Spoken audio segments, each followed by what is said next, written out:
एक व्यक्ति ने अगरबत्ती की दुकान खोली। नाना प्रकार की अगरबत्तियाँ थी। उसने दुकान के बाहर एक साइन बोर्ड लगाया, यहाँ सुगंधित अगरबत्तियाँ मिलती हैं। दुकान चल निकली।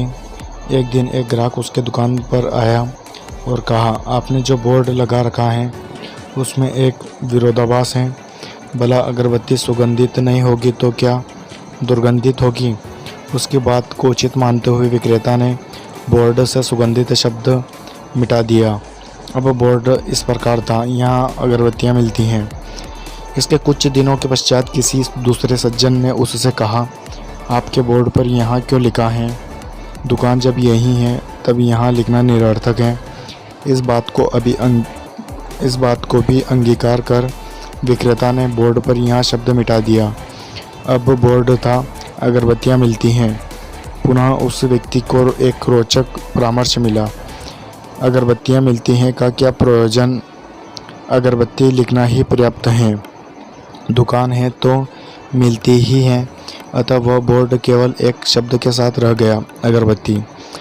विडंबना देखिए, एक शिक्षक ग्राहक बनकर आए और अपना ज्ञान वमन किया।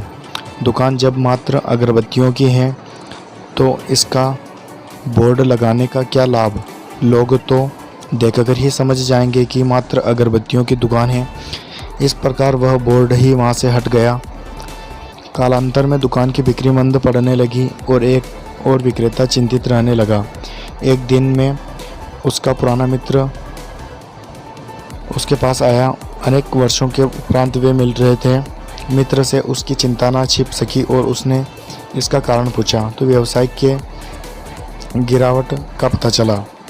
मित्र ने सब कुछ ध्यान से देखा और कहा, तुम बिल्कुल ही मूर्ख हो। इतनी बड़ी दुकान खोल ली और बाहर एक बोर्ड नहीं लगा सकते थे? यहाँ सुगंधित अगरबत्तियाँ मिलती हैं। आपको जीवन में प्रत्येक पग पर सुझाव देने वाले मिलेंगे जो उस विषय के विशेषज्ञ नहीं हैं, परंतु लगेगा कि सारा विज्ञान, दर्शन शास्त्र, समाज शास्त्र इत्यादि उनमें ही अंतर्निहित हैं। आप ऐसे व्यक्तियों की सुनेंगे या अनुपालन करेंगे तो आपके जीवन का बोर्ड भी गायब हो जाएगा।